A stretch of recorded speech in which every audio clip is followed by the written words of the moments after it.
मित्रों, क्या आपको पता है कि हिंदू धर्म के अनुसार हमारे ब्रह्मांड में कितने लोक हैं? मित्रों, वेदों, ग्रंथों और विष्णु पुराण के अनुसार हमारे ब्रह्मांड में कुल 14 लोक शामिल हैं, जिनका निर्माण माता भुवनेश्वरी जी ने भगवान शिव के साथ मिलकर किया था। इन 14 लोकों में धरती लोक का स्थान 7वें नंबर पर है। धरती के ऊपर 6 लोक है, जिनको ऊर्ध्वा लोक अर्थात ऊपरी क्षेत्र भी कहा जाता है। फिर आता है मध्य लोक। इसमें कुल 1 लोक है, जिसको भूलोक अर्थात धरती लोक भी कहा जाता है, जहाँ सब मनुष्य निवास करते हैं। तत्पश्चात फिर आता है धरती के नीचे 7 लोक हैं, जिनको आधोह लोक अर्थात निचला क्षेत्र भी कहा जाता है। मित्रों, ग्रंथों और विष्णु पुराण के अनुसार धरती के ऊपर 6 लोक हैं, जिनको ऊर्ध्वा अर्थात ऊपरी लोक भी कहा जाता है। तो चलिए दोस्तों, जानते हैं कि आखिर ऊर्ध्वा लोक अर्थात ऊपरी क्षेत्र क्या है और इसमें कुल कितने लोक हैं। मित्रों, सबसे पहले आता है सत्यलोक। सत्यलोक, इसको ब्रह्मलोक भी कहा जाता है। सत्यलोक इन 14 लोक में सबसे ऊपर है। इसमें ब्रह्मांड के रचयिता भगवान ब्रह्मा स्वयं निवास करते हैं। यहाँ पर ब्रह्मा जी के साथ उनकी पत्नी देवी सरस्वती भी रहती है और साथ में ऐसी पवित्र आत्मा भी रहती है जिन्होंने बहुत तपस्या किया हो, अच्छे कर्म करके सतलोक में अपनी जगह बनाई हो। मित्रों, सतलोक की रचना भी कुछ इस प्रकार की है। सबसे पहले सतपुरुष अकेले थे और ब्रह्मांड में कहीं भी कुछ नहीं था और वहाँ पर कोई भी रचना नहीं थी। सर्वप्रथम परमेश्वर जी ने 4 अविनाशी लोक की रचना केवल और केवल अपने वचन अर्थात शब्द से की, जो शब्द कुछ इस प्रकार के थे: अनामी लोक, अगम लोक, अलख लोक और सतलोक। फिर परमात्मा ने चारों लोकों में अपने ही 4 रूप धारण किए, जो बाद में 4 उपात्मक नामों से प्रत्येक लोक में प्रसिद्ध हुए। अनामी लोक में अनामी पुरुष या अहत पुरुष, अगम लोक में अगम पुरुष, अलख लोक में अलख पुरुष और सतलोक में सतपुरुष की स्थापना की। फिर चारों लोकों में परमात्मा ने अपने वचन से ही एक एक सिंहासन बनाया और प्रत्येक सिंहासन पर सम्राट के समान मुकुट आदि धारण करके विराजमान हो गए। फिर सतलोक में परमेश्वर की अन्य रचना की। एक शब्द अर्थात वचन से उन्होंने 16 दीपों तथा एक मानसरोवर की रचना की। उन्हें 16 वचन से ही 16 पुत्रों की उत्पत्ति हुई। उनमें से मुख्य भूमिका अचिंत, तेज, सहजदास, जोगीजीत, कुर्म, इच्छा, धैर्य और ज्ञानी ही थे। अपने पुत्रों को बताने के लिए कि इस ब्रह्मांड में कुछ भी सामर्थ्य के बिना कोई कार्य सफल नहीं होता, सतपुरुष ने अपने पुत्र अचिंत से सतलोक में अन्य रचना करने को कहा तथा यह बोलकर उन्होंने अचिंत को कुछ शक्ति प्रदान की। अचिंत ने अपने वचन से अक्षर पुरुष की उत्पत्ति की। अक्षर पुरुष युवा उत्पन्न हुए। एक दिन अक्षर पुरुष मानसरोवर में स्नान करने को गए और उसी जल की सतह पर तैरने लगे।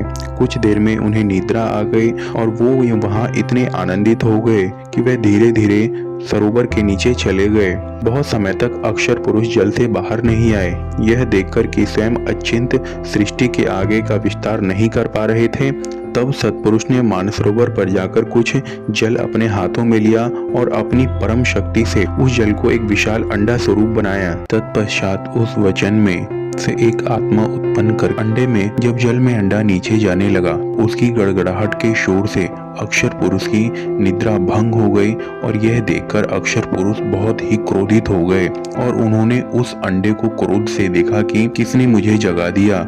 बाद में जब उनका क्रोध उस अंडे पर गिरा तो वह अंडा फूट गया। फूटने के पश्चात उसमें से एक युवा तेजमय व्यक्ति निकला और तत्पश्चात उसका नाम शर पुरुष रखा। आगे चलकर यही काल कहलाया। बाद में सतपुरुष ने दोनों से जल से बाहर आने को कहा और तत्पश्चात सतपुरुष ने अक्षर पुरुष को बताया कि तुम निद्रा में थे और यह सब आपको नींद से उठाने के लिए किया गया था। और फिर उन्होंने अक्षर पुरुष और शर पुरुष से सतपुरुष ने कहा कि आप दोनों अंचित लोक में रहो। कुछ समय पश्चात शर पुरुष उनके मन में विचार आया कि हम तीनों तो एक लोक में रह रहे हैं और मेरे अन्य भाई एक एक द्वीप में रह रहे हैं। यह विचार कर उन्होंने भी अलग द्वीप प्राप्त करने के लिए तप प्रारंभ कर दिया। इससे पहले सतपुरुष जी ने अपने पुत्र अचिंत से कहा कि आप सृष्टि रचना नहीं कर सकते और मैंने तुम्हें यह शिक्षा देने के लिए ही आपसे एक अन्य ब्रह्मांड की रचना करने को कहा था, परंतु अचिंत आप तो अक्षर पुरुष को भी नहीं उठा सके।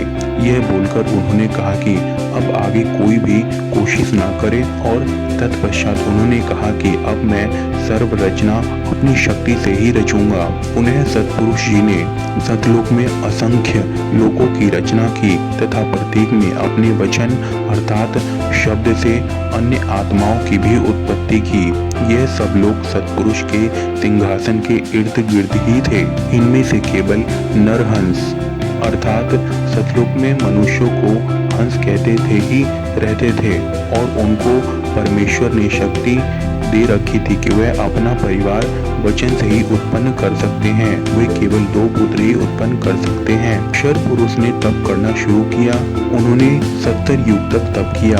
यह देख सतपुरुष जी ने क्षर पुरुष से पूछा, आप तप किस लिए कर रहे हो? क्षर पुरुष ने कहा कि यह स्थान मेरे लिए कम है, मुझे अलग स्थान चाहिए। परमेश्वर जी ने उसे 70 युग के तप के प्रतिफल में 21 ब्रह्मांड दिए जो सतलोक के बाहरी क्षेत्र में थे। क्षर पुरुष ने विचार किया। उन्होंने विचार किया कि इन ब्रह्मांडों में कुछ और भी रचना होनी चाहिए।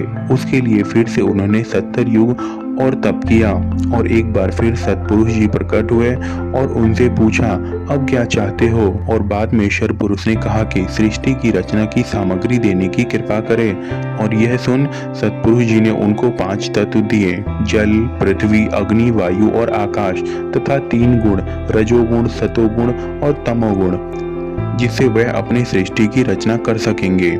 यह प्राप्त करने के बाद भी क्षर पुरुष की इच्छा अभी भी खत्म नहीं हुई थी और एक बार फिर से क्षर पुरुष ने तीसरी बार भी तप प्रारंभ कर दिया। जब 64 युग तप करते हो गए तो सतपुरुष जी ने कहा, अब आप क्या चाहते हो? मुझे कुछ आत्मा दे दीजिए, मेरे अकेले का दिल नहीं लग रहा है।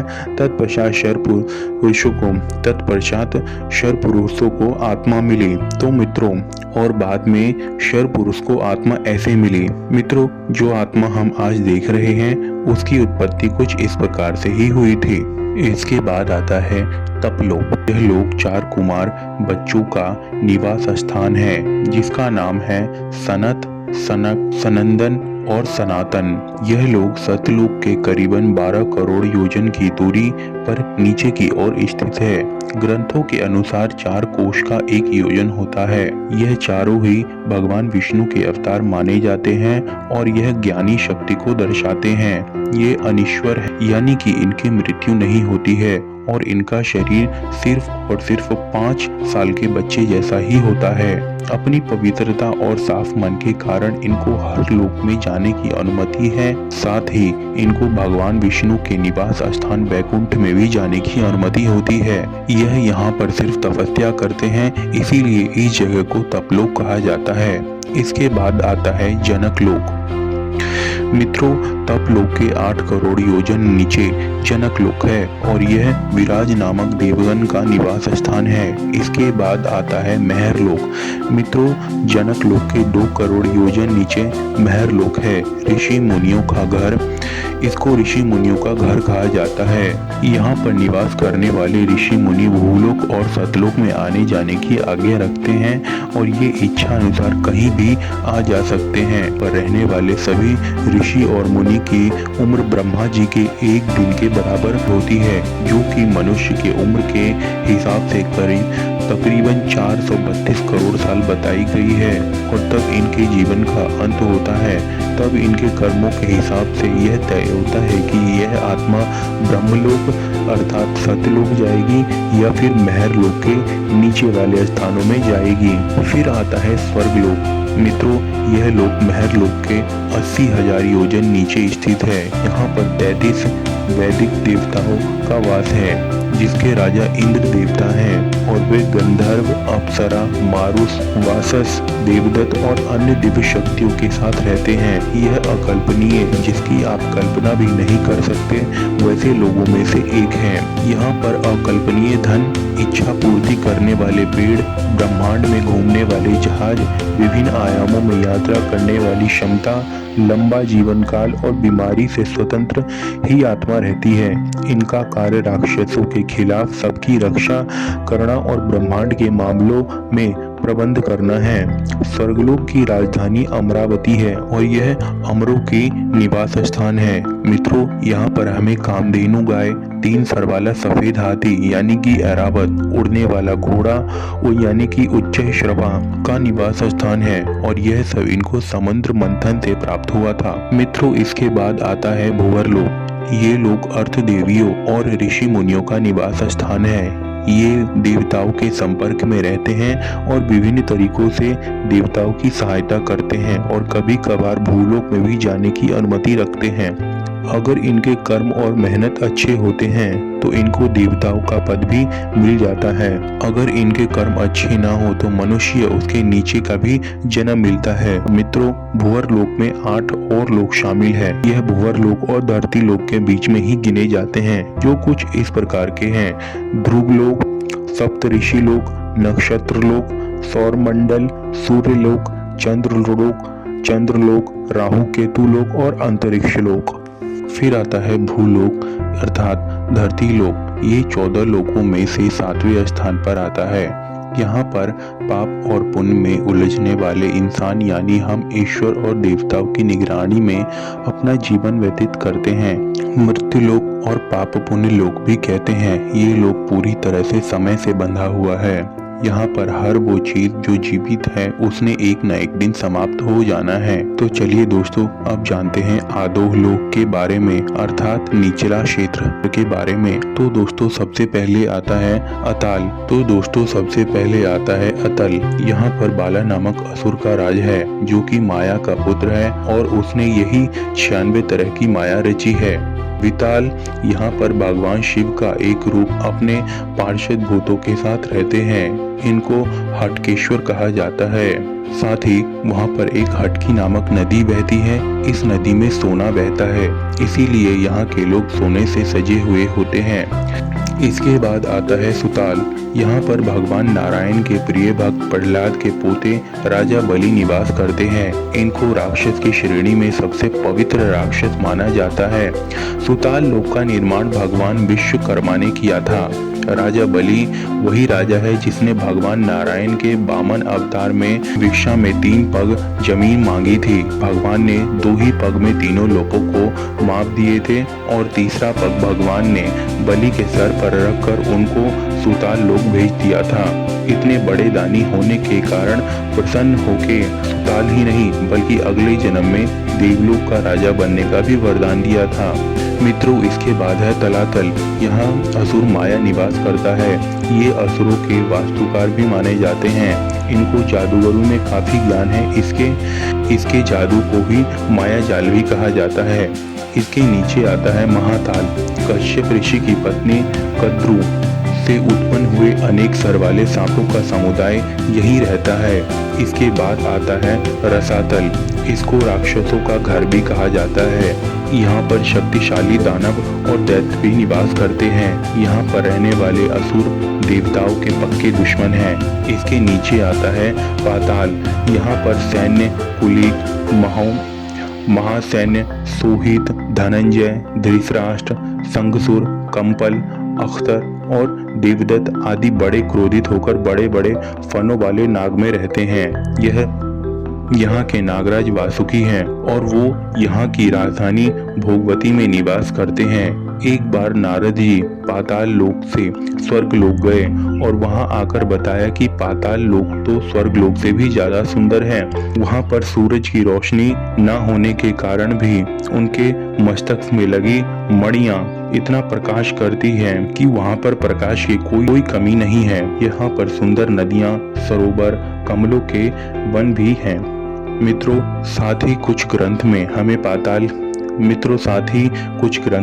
पाताल के नीचे भी दो अन्य लोगों की जानकारी देखने को मिलती है, जिसमें पहला है पितृलोक और दूसरा है नर्कलोक। मित्रों, पितृलोक इस स्थान पर हमारे पूर्वज निवास करते हैं। जो आत्मा मरने के बाद पूजनीय हो जाते हैं वो इसी पितृलोक में आते हैं। उसके नीचे आता है नर्कलोक। ये जगह उनके लिए है जिन्होंने पृथ्वी पर सबसे घिनौने, क्षमा ना करने योग्य काम किए हैं। इनको यह सजा के तौर पर लाया जाता है।